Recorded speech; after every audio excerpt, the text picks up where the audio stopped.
আসসালামু আলাইকুম রহমতুল্লাহ। এত আধুনিক ঢাকার পাশে সাভার থানা অন্তর্গত তেঁতুলজোড়া ইউনিয়ন তেঁতুলজোড়া খাল।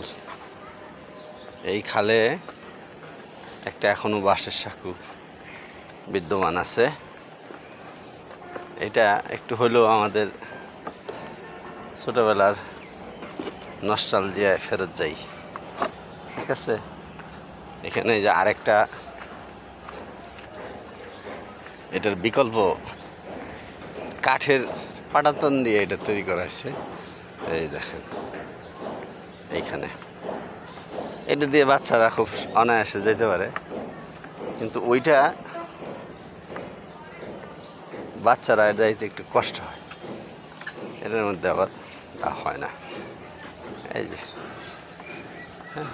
এই যে রাস্তায় দিনে মানুষ হয়, যে ওই জায়গায় পাশেই আছে দুইটা পাশাপাশি, ওই বাঁশের সাঁকো আর এখানে হলো কাঠের সাঁকো। এই যে আমি কাঠের সাঁকো দিয়ে ওইবার যাইতেছি, এর আগে গেছি ওই যে বাঁশের সাঁকো, যে বাঁশের সাঁকো। ওই যে ঢাকা আরিচা মহাসড়কের জোরপুর, ওই দেখেন গাড়ি দেখা যায়, ওই যে গাড়ি দেখা যায়। এই মনোরম দৃশ্য। ধন্যবাদ সবাইকে। আসসালামু আলাইকুম।